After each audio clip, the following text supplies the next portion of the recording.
boa tarde. Você acompanha agora as principais reportagens da RIT. E os olhos do mundo estão voltados à invasão russa na Ucrânia, que se tornou a maior operação militar na Europa desde o fim da Segunda Guerra Mundial. Além da destruição e morte, a crise humanitária desencadeada pela invasão pode levar milhões de pessoas a fugir dos conflitos caso a guerra se prolongue. Pensando nisso, muitos imigrantes ucranianos que vivem aqui no Brasil se mobilizaram para dar apoio aos que sofrem do outro lado do continente. O objetivo é oferecer abrigo aos refugiados que quiserem vir ao Brasil, seja temporariamente ou para começar uma nova vida. O projeto conta com o apoio do governo do estado do Paraná. O som das bombas que explodem na Ucrânia ecoa em todo o mundo e, além dos estilhaços, espalham tristeza. Chega um momento assim que é difícil até de expressar, assim, ó. É um sentimento tão profundo assim que emociona muito a gente. A gente que tem familiares lá, a gente passa por momentos sem palavras, sabe? É um momento assim que, por a gente ter parentes lá, a gente se sente muito mal mesmo. O André faz parte da comunidade ucraniana que vive no Brasil. A última vez que ele esteve na Ucrânia foi em 2019, mas toda semana conversa com os parentes que vivem lá, especialmente os primos. Na verdade, assim, tem lugares lá que foram atacados, tem lugares que ainda não foram, mas assim, hoje eu liguei para uma parente, uma prima, ela me relatou que no lugar onde eles estão foram suspensas as aulas, o trabalho deles também não, eles têm que ficar em casa por ordem lá do governo. Ao todo, a comunidade da Ucrânia no Brasil conta com cerca de 600 mil pessoas entre descendentes e imigrantes. A maior parte vive no estado do Paraná. Nessa semana, inclusive, eles realizaram em Curitiba um protesto contra a guerra no leste europeu.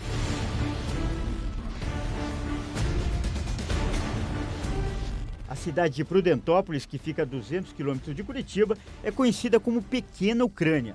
Isso porque 75% da população local são descendentes de ucranianos. E a cultura e os costumes do país são bastante presentes por aqui. Uma história que começou em 1891, quando os primeiros imigrantes chegaram. A grande parte da imigração que está aqui no Paraná, ela chegou no final do século XIX, né?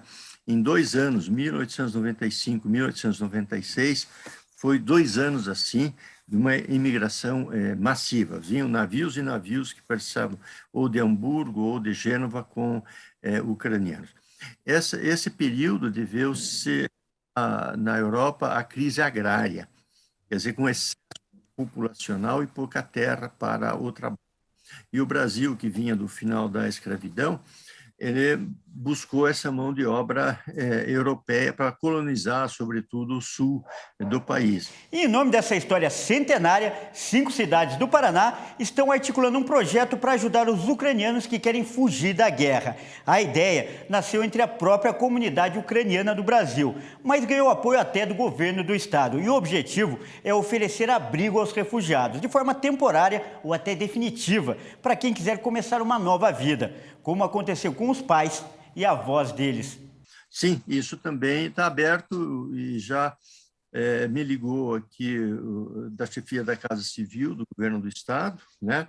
E tenho já as prefeituras de Malé, de Prudentópolis, Maringá, Campo Mourão, se colocando à disposição, e eu acho que mais municipalidades vão se somar nesse processo. Tudo que o André quer é ver os amigos e conterrâneos longe dos horrores da guerra, mas acha que deixar a terra natal vai ser difícil para muitos ucranianos. A gente sempre, toda vez que a gente liga, quando a gente tem contato, a gente faz um convite para eles virem, mas só que cada um deles, eles têm o seu serviço, cada um deles tem o trabalho, cada um deles ama o seu país, cada um ama a sua pátria, né? Então é difícil. E mesmo em meio a todo esse sofrimento, ele não perde a esperança. Ми співаємо тут у Бразилії, що Україна не умре.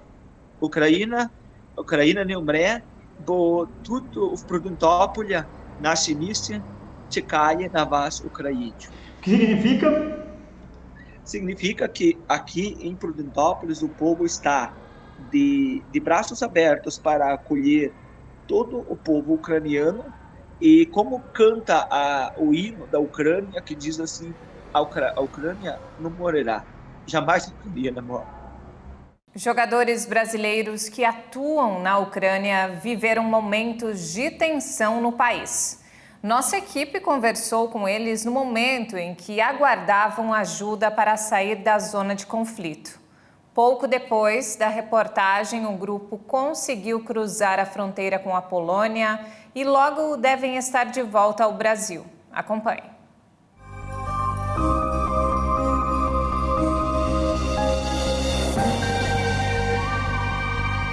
Na estação de trem de Kiev, o estudante Davi Abugarbil registra mais uma tentativa frustrada de deixar a Ucrânia. Olha isso, ninguém entra, todo mundo, já acabou a vaga, só entra criança com família e a gente está aqui, ó. Não vai entrar. Ele está no país junto com outros 2 brasileiros, os jogadores de futsal Matheus Ramires e Jonathan Santiago. O trio está hospedado nesse hotel, que conta com um bunker. Davi conversou com a nossa reportagem, contou as dificuldades que o grupo tem enfrentado para fugir da guerra. Bom, voltamos na estaca zero, né? Decepcionados, né? Porque o que acontece? Na parte da manhã e ontem à noite recebemos a informação que a embaixada nos ia ajudar lá na estação de trem, porém tínhamos que chegar. Bom, fizemos nossa parte, chegamos lá, demos um jeito, saímos a pé, fomos tranquilos, isso normal, sem problema, já que hoje a rua estava tranquila, né?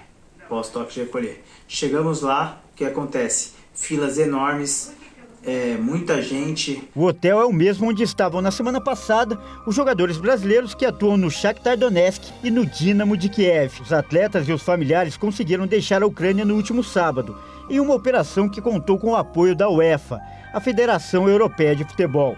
E a polêmica da história é que o trio afirma ter sido deixado para trás pelos compatriotas.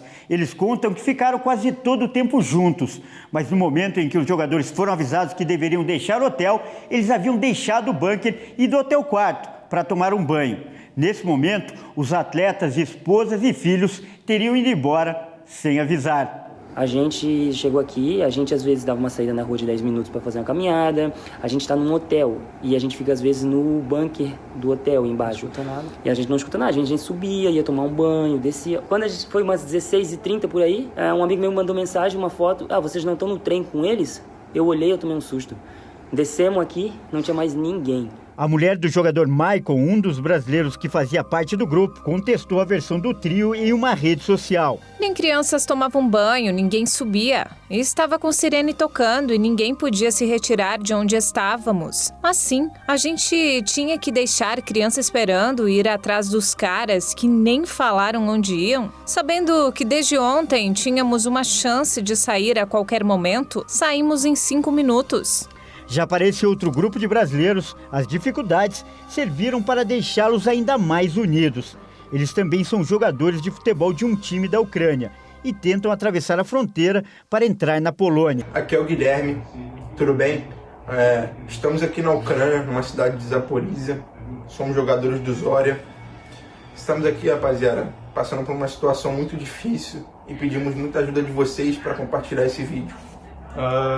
Queremos alcançar o máximo de pessoas possíveis com esse vídeo, que todos vocês possam compartilhar e chegar no Brasil aí, para que o governo brasileiro possa nos ajudar nesse momento tão difícil. Olha, a Patrícia é mãe do Christian, um dos jogadores que faz parte desse grupo. Ela tem mantido contato com o filho quase todos os dias e diz que eles nunca se separam. O bonito deles lá é que eles estão em 5, com a esposa de um dos jogadores e o menino, não desgruda assim mais do outro, sabe? A estimativa é que cerca de 100 brasileiros ainda permaneçam na Ucrânia. A Embaixada Brasileira em Kiev divulgou uma nota na qual informa que segue buscando alternativas para a retirada dessas pessoas. Mas a Patrícia só vai ficar tranquila quando ver o filho no Brasil.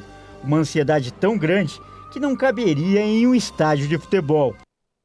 As perspectivas não são muito animadoras para o consumidor do mundo, o que inclui os brasileiros. A economia pode ser duramente afetada pela guerra na Ucrânia. Entre as consequências à população estão a possibilidade de alta no preço dos alimentos, dos combustíveis e a instabilidade cambial. Um dos maiores impactos que a guerra entre Rússia e Ucrânia tem sobre a agropecuária brasileira é em relação ao aumento de custo de produção. O principal insumo hoje utilizado na agricultura, os fertilizantes, grande parte deles vem da Rússia. A Rússia é um dos maiores, do segundo maior produtor exportador de nitrogênio, está entre o terceiro maior, no caso do fósforo e do potássio. Grande parte dos produtos que eles produzem lá do NPK, 20% que nós compramos é da Rússia. A Rússia é o maior exportador mundial de trigo e a Ucrânia é o quarto maior exportador mundial de trigo. Durante essa guerra vai haver problemas no fornecimento, para a Europa, para outros lugares. O Brasil não tem problema, porque o ano passado a gente não importou nada da Rússia e não importa nunca da Ucrânia. Esse preço é por causa do mercado internacional em virtude das operações militares lá na Ucrânia. O trigo é processado, você encontra na prateleira a farinha de trigo ou então os produtos derivados de farinha, massa, pão. Eu acho que no curto prazo não. Então, o trigo está fortemente afetado e com ele vai ser afetado o pãozinho nosso de cada dia, a pizza, tudo aquilo que se faz com farinha de trigo vai subir de preço. Vai subir também o nosso combustível, porque elevando o preço do petróleo, o Brasil vai ter que comprar gasolina mais cara e subindo o preço dos fretes internos vai subir todas as coisas. Tudo aquilo que os caminhões transportam vai subir junto. A safra de trigo a gente considera que já está mais ou menos garantida, porque muita coisa já tinha sido comprada e já estava no mar, já estava fora dos países, a caminho daqui, ou já estava aqui, esperando para ser distribuída. Então a safra de trigo está mais ou menos salva para este ano. Talvez falte alguma coisa, vamos ver se vem de algum outro país. Mas as safras de milho, safrinha, e principalmente soja, que é plantado lá em setembro, vão estar mais comprometidas este ano. Além disso, a própria safra de milho, a Ucrânia é a quarta maior exportadora mundial de milho. Não sei se as pessoas sabiam disso. Mas a safra de trigo e de milho da Ucrânia, as próximas safras estarão comprometidas por causa da guerra. Na guerra não se planta nada, não circula mercadorias, então ela vai ter dificuldade em ter os seus fertilizantes e principalmente ter financiamento para as suas produções, porque o financiamento é feito em grande parte pelas multinacionais, e as multinacionais, a ADM, a Bunge, a CHS e a Cargill já suspenderam as ações na Ucrânia. Subindo o preço do petróleo, ele afeta diretamente o preço do milho, porque com o milho se faz etanol para combustível e afeta também o óleo de soja, que serve para fazer biocombustível. Então, esses dois produtos dos quais o Brasil é grande exportador vão ter uma alta significativa. Já estão tendo na Bolsa de Chicago uma alta significativa. Inclusive o óleo de soja está subindo mais que a soja, por causa desse uso para biocombustível. Então, nós podemos esperar que os preços do milho e da soja no Brasil subam daqui para frente também. No caso do açúcar, o açúcar não é produzido nas zonas de conflito, mas ele tem tudo a ver com o petróleo, porque se faz etanol da cana-de-açúcar, e a cana-de-açúcar, as usinas têm a opção de fazer ou etanol ou açúcar, o que for mais lucrativo. Como o preço do petróleo está subindo, o preço do etanol vai junto, vai acompanhar o preço do petróleo, então vai ser mais lucrativo para as usinas produzir etanol do que açúcar. Então vai diminuir a oferta de açúcar no mundo e isto vai fazer com que o preço do açúcar também seja mais caro, inclusive no supermercado. Para as cadeias de pecuária, a gente está vendo aí um aumento na produção, né, um aumento no custo de produção, focado principalmente no milho, trigo e a soja. Né, a Ucrânia é uma grande produtora de milho, a Rússia é um dos maiores produtores de trigo do mundo. A guerra entre Rússia e Ucrânia também pode impactar no amendoim brasileiro. Os dois países respondem por quase metade das vendas do alimento para o exterior e as cargas estão paradas. A guerra preocupa os produtores de amendoim que vendem para o mercado externo. Os conflitos começaram a impactar as exportações do amendoim brasileiro, que seria vendido para a Rússia e para a Ucrânia. Os dois países do leste europeu são os destinos de quase metade deste produto brasileiro exportado. No ano passado, o negócio gerou às empresas daqui cerca de 344 milhões de dólares. Segundo o Ministério da Agricultura, os russos pagaram por 37,6% desse valor e a Ucrânia por 8,71%. Com os conflitos, os militares da Ucrânia fecharam seus portos logo após a invasão russa. Já as empresas de transporte marítimo estão suspendendo temporariamente o deslocamento de contêineres para a Rússia, após as sanções ocidentais impostas a Moscou. No Brasil, a maior parte do amendoim sai pelo Porto de Santos, no litoral paulista, e uma pequena fatia por Paranaguá, no Paraná. O comércio se concentra no Sudeste, já que o estado de São Paulo produz cerca de 93% das 700 mil toneladas de amendoim colhidas no ano pelo país. A Câmara Setorial Paulista informou que há muitos contêineres com amendoim parados nos portos ou nas empresas brasileiras. O Brasil é o quinto maior exportador de amendoim, atrás da Índia, Estados Unidos, Argentina e China. Veja a seguir: pandemia faz número de golpes aumentarem no Brasil. E ainda, mundo se une em oração pelos que sofrem com a guerra na Ucrânia. Eu volto em instantes. Até já!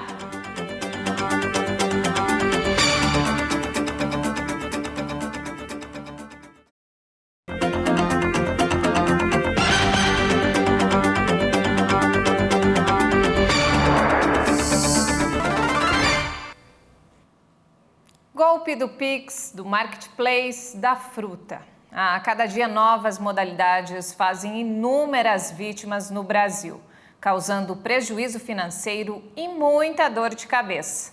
Saiba como se proteger contra eles na reportagem da Maria Clara Leite.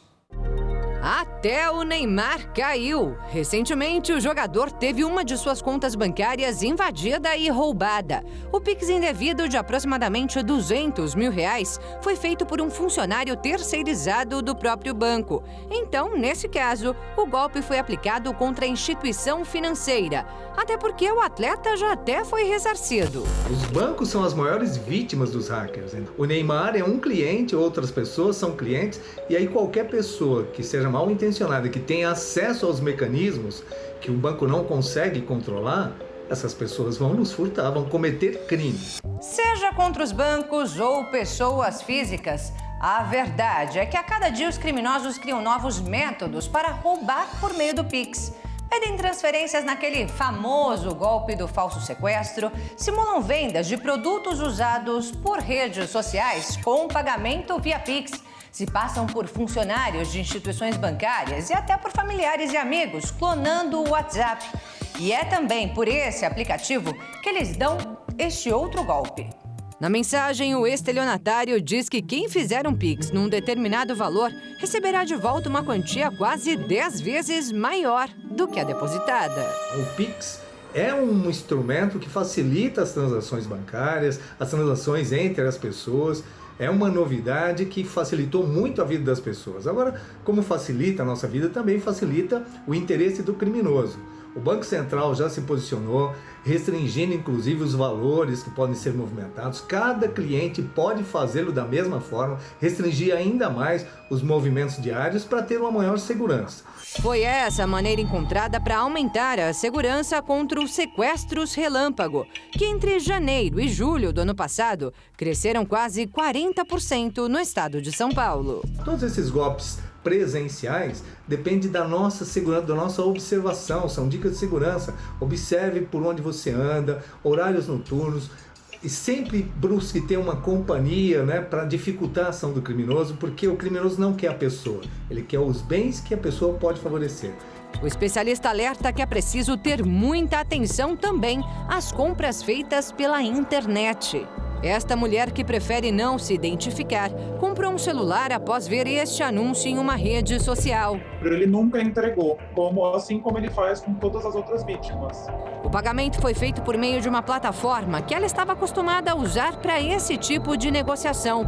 Por isso, acreditava que por essa intermediadora, caso não recebesse o produto, o valor seria devolvido. Mas não foi o que aconteceu. Segundo a vítima, o homem recebeu dinheiro e depois explicou de onde viria o produto. Ele fala, é contrabando, meu fornecedor é um árabe que não fala português e a mercadoria dele está apreendida, espera aí que eu já vou te... Ele fica te colocando em banho-maria, assim. A mulher denunciou o caso à polícia, mas disse que é uma entre tantas que preferem se calar.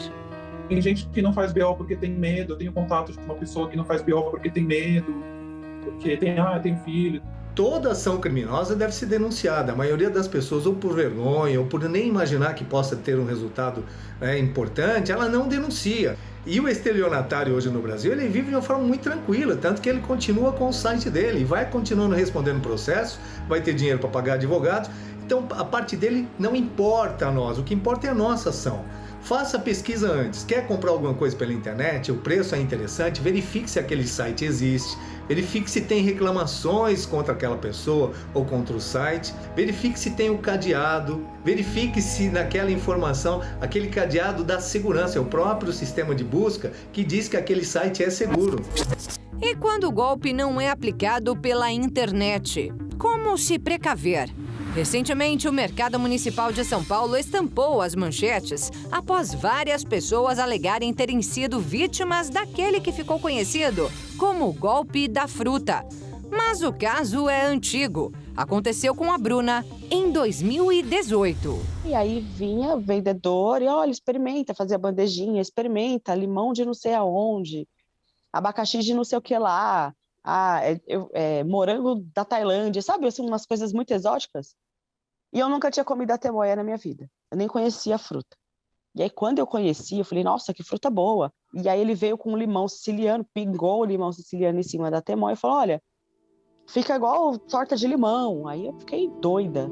Foi aí que o vendedor ganhou a cliente. Se ofereceu para fazer para ela uma bandeja com 2 unidades de cada uma das frutas, enquanto ela terminava de fazer uma refeição em outra barraca. Aí chegou uma bandeja, 2 atemoias, 2 limões sicilianos, R$120. Eu não sabia de onde era a fruta. Para mim, era uma coisa super exótica de fora do Brasil. Aí você pensa em imposto, exportação, você pensa em tudo isso. Achei caro, mas eu já estava ali e eles te falam, eles te vendem uma coisa muito grandiosa. E aí paguei, fui embora, comi aquela temoia lá em casa e tá tudo bem. Foi o que aconteceu com a maioria das pessoas que se disseram vítimas de vendedores do Mercadão. Não chega a ser um crime, eu dou um valor se você pagar. Agora, é um crime contra a economia popular cobrar um valor indevido? Mas cadê a tabela de preços? Aí é um cenário que você deve investigar antes. Você não é obrigado a comprar. E se a pessoa insistir e te ameaçar, chame a polícia, porque é uma ameaça. A concessionária responsável pela administração do Mercadão informou que 10 lojistas foram advertidos e multados após as denúncias. Tomara que agora ninguém mais seja enganado. Mas diante de tantos golpes novos que surgem a cada dia, o especialista alerta que são os consumidores que devem se precaver para não se tornarem vítimas. E se ainda assim caírem em uma cilada, denunciem. Muitas pessoas estão fora desse mercado do crime porque acabaram sendo presas. Não importa como e quando, importa que você fez a sua parte. E falando sobre coronavírus, a vacina pediátrica da Pfizer é mais eficaz em crianças com mais de 11 anos. Um novo estudo levanta questões sobre a dose correta a ser administrada aos mais jovens. Pesquisadores do Departamento de Saúde de Nova York fizeram um estudo para avaliar os resultados da vacina da Pfizer contra a Covid em crianças de 5 a 11 anos. Eles descobriram que a vacina teve eficácia reduzida de 68% para apenas 12% no período de 1 mês e meio entre 13 de dezembro a 30 de janeiro. A eficácia foi maior para aqueles de 12 a 17 anos, caindo de 66% para 51% no mesmo período. De acordo com cientistas, as crianças com menos de 12 anos recebem uma dose que é 1/3 do tamanho dado para maiores de 12 anos, o que poderia explicar a queda na eficácia. O estudo observa que o resultado para crianças de 5 a 11 anos foi melhor contra a doença grave. A eficácia da vacina contra a hospitalização em crianças de 5 a 11 anos caiu de 100% para 48%, em comparação com 85% para 73% nas crianças mais velhas. Segundo os pesquisadores, esses resultados destacam a necessidade de estudar a dosagem alternativa de vacinas para as crianças e a importância contínua das proteções em camadas, incluindo o uso de máscaras para prevenir infecções e transmissão. E mesmo tendo eficácia reduzida, a análise recomenda que a vacinação deve continuar em crianças menores de 12 anos. O Rio de Janeiro pode liberar o uso de máscaras a partir da próxima segunda-feira. A Secretaria Municipal de Saúde informou que, com o avanço da vacinação, não é esperado um aumento significativo no número de casos. A Prefeitura do Rio de Janeiro estuda liberar o uso de máscaras na cidade. O comitê científico deve se reunir na segunda-feira para decidir sobre a retirada da obrigatoriedade do uso de máscaras em locais fechados, já que não é mais obrigatória a utilização de máscaras em locais abertos. A liberação depende ainda de um alinhamento com o governo do estado. Segundo a Secretaria da Saúde, a alta cobertura vacinal do Rio de Janeiro ajudou a cidade a manter controlados os índices de contaminação da Covid. E não é esperado um aumento significativo no número de casos, mesmo com as festas realizadas no município nos últimos dias. A pasta da Saúde ainda afirmou que a estratégia de limitar a entrada de turistas sem vacina na cidade tem se tornado muito eficiente para o controle das infecções. A apresentação do passaporte vacinal é necessária nos principais pontos turísticos. Essa medida também desestimulou o turismo de não vacinados na cidade. Ainda falando sobre a guerra na Ucrânia, crianças e familiares se abrigam no porão de um hospital em Kiev, região mais atingida pelos ataques russos. Em meio ao conflito, transferir pacientes debilitados para cidades ainda livres dos bombardeios é um grande desafio. Com cartaz improvisado, a garotinha internada no maior hospital infantil da Ucrânia, em Kiev, pede o fim da guerra. Desde que os ataques russos começaram no país, ela e outros cerca de 200 pacientes e familiares estão abrigados no porão do hospital Ormadit, dormindo em camas improvisadas, no chão dos corredores gelados do local. Muitos em tratamento contra o câncer, como o filho da Marina. Aos 9 anos de idade, o menino trata uma leucemia.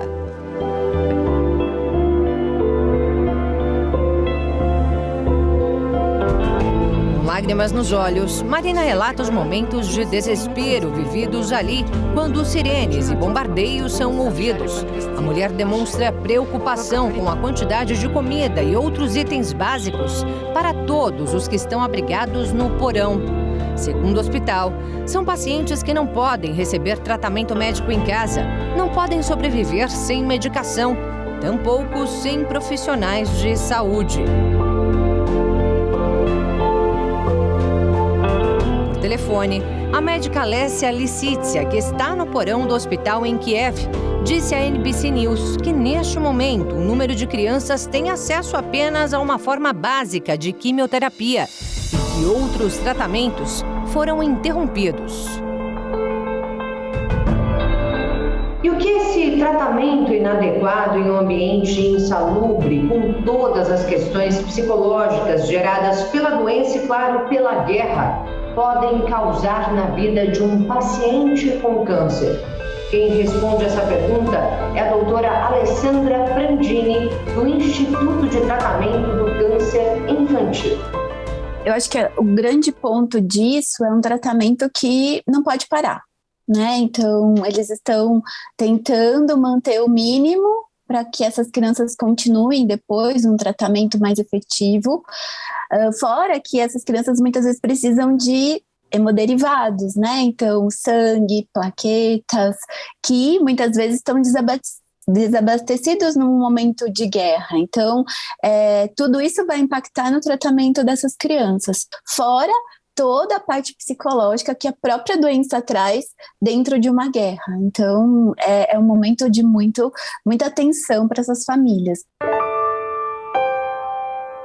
Já a doutora Lissitsia chegou a dizer que, se a situação continuar como está, muitos pacientes podem morrer.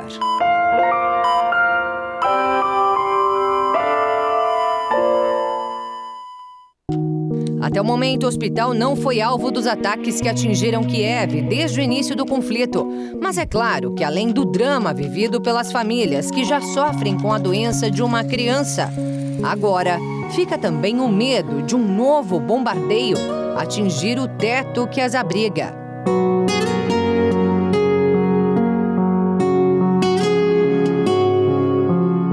Diante da situação que Kiev enfrenta, evacuar o hospital é um grande desafio. Não se sabe quanto tempo levará a viagem até um local seguro, nem quantos seriam os suprimentos médicos necessários para o percurso. Apenas os pacientes mais graves serão levados para um centro médico em Lviv, no oeste da Ucrânia, onde há mais suprimentos e segurança. Enquanto isso, quem fica apenas clama pelo fim da guerra.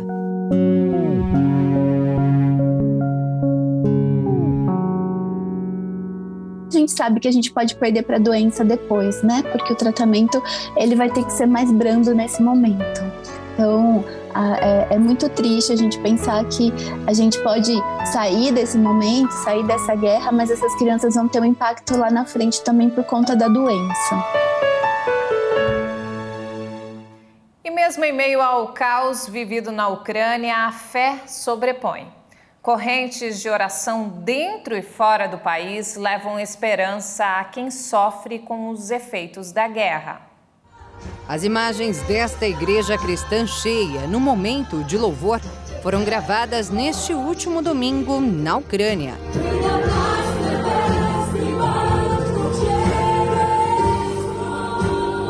No país em guerra, esses ucranianos permanecem firmes na fé e encontram paz, mesmo em meio aos bombardeios que atingem várias cidades. Os irmãos deram exemplo, foram para a igreja, abriram o coração, oraram. Eu acho que a fé vai ganhar essa batalha lá. De Buenos Aires, na Argentina, o missionário R.R. Soares incentiva a corrente de oração que o próprio povo ucraniano iniciou nos primeiros minutos de guerra.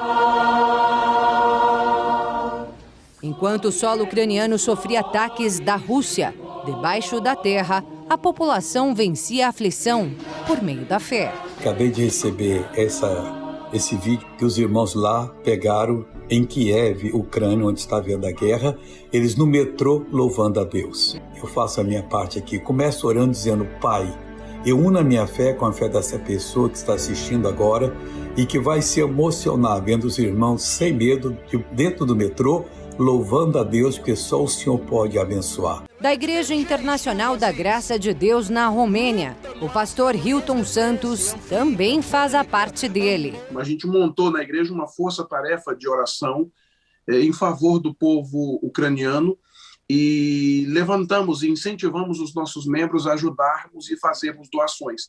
E os membros estão fazendo isso, levando doações de alimento, de de tudo que é possível, e inclusive oferecendo suas casas para receber pessoas que estão fugindo, até porque nós estamos no inverno.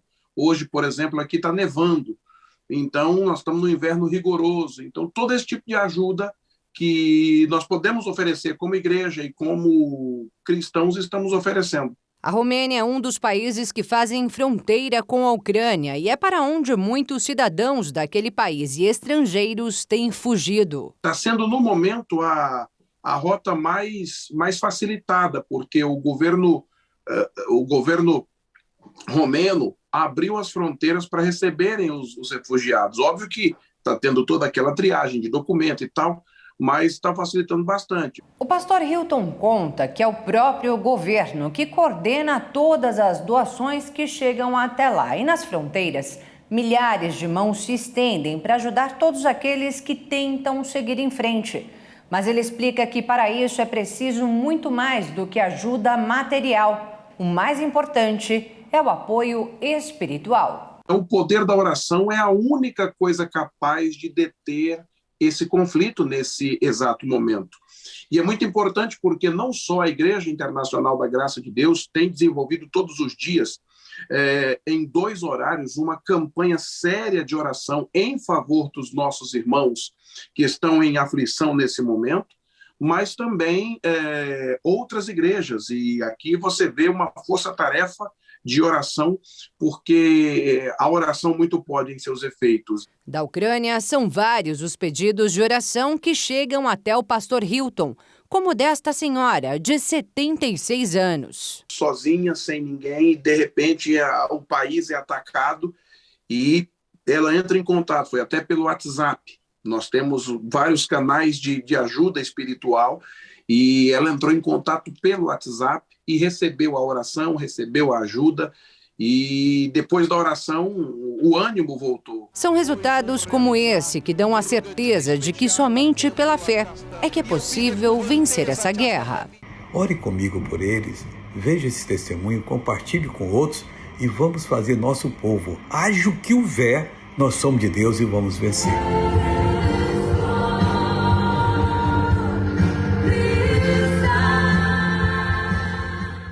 E essa edição fica por aqui. Mais informações ao longo da nossa programação. E se quiser rever as nossas reportagens, acesse o canal HIT Notícias no YouTube. Um excelente domingo para você e obrigada pela companhia.